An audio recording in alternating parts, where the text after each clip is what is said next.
monster, or a hybrid, can be instrumental in crossing the bridge from one realm to another. Its dwelling place is at the margin, so it can operate in the time of turmoil and shift.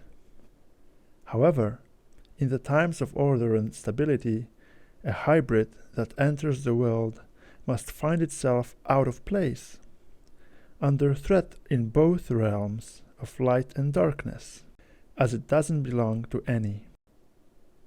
Such a situation is magnificently explored in Mamoru Hosoda's Wolf Children, where we meet a girl named Hana, who falls in love with an unnamed werewolf. As their romance is not the focus of the story, we quickly storm through their time spent together as they are faced with the challenges of parenthood twice in a row. We see how the werewolf tries to reconcile his wild instincts for hunting prey and the new responsibilities of a father that civilization put on him. It quickly turns out the center of a hierarchy, which a city is usually considered to be, is not the proper place for a hybrid, and so the werewolf is soon found dead in a river by a bridge. The circumstances remain unknown. Hana is left alone with two children facing the very same issue of a mixed identity, constantly oscillating between their wolf and human forms. The hierarchy cannot tolerate such a thing, so it proceeds to oppress the misfits. Hana has to face outraged neighbors and social care, so she decides that the margin will suit her children better, and proceeds to move to a village in the mountains, where the two forces of civilization and nature are in a constant tug of war. There, among others, we meet Grandpa Nirasaki, who is a fantastic representation of the masculine, or a patriarchy, if you will.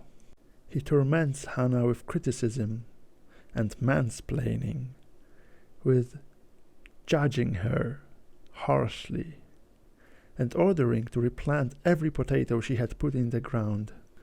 By the way, one sin with him is the famous "you won't get anything done hoeing like that" meme. But this way he teaches her how to farm the land properly and lets her survive the winter. As for the children, temporarily, they function better in this environment. Let's say that their confused identities can be maintained a little bit longer. But the threat is still there, and a moment of introducing them to society through the schooling system is inevitable. Death is going to seek and find them, as it found their father. Unless... One day Hana and her wolf children go for a walk in the forest. At one point, by a creek, Ame, the boy, finds a bird that he wants to catch. We can see quite precisely how the conflicting identities within him put him on a path to his demise, as he is hunting in his wolf form but trips over his mantle wrapped around his neck, his connection to humanity. Even though the creek seemed rather shallow, we see Ame plunge hard into the deep. His sister, Yuki, jumps in to save him shortly after. It is not the first time that we are dealing with the imagery of baptism in anime on this channel. The reason why this is so universal might be the primordial experience of our birth coded somewhere deep within us. Who knows? One way or another, this near-death experience gives both siblings a new life. Something about them died there in that creek, and that death let them avoid the fate of their father. From this point on, Ame, fearful and passive up till now, finds a teacher, a fox, and learns to take the responsibility over the fauna of the mountain. Fighting for his life in the water made him feel alive for the first time. Yuki, on the other hand, under the terrorizing thought of losing a loved one, turns her previously savage self into a caring and sensitive person. They progress on their own separate paths until the rainy season comes.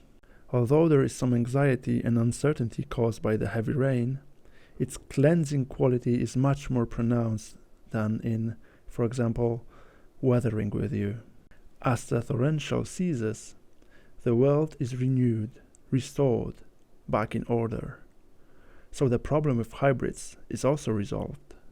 Just as God separated the dry land from the water, light from darkness, a man from a woman, so the mixed identities of Ame and Yuki are separated, stabilized. Yuki fully joins the human world with a strong resolve never to turn into a wolf again, while Ame sheds the human part of his nature and becomes the protector of the mountain. Everything's at its place. See you in the next video. You know how to get notified when it comes.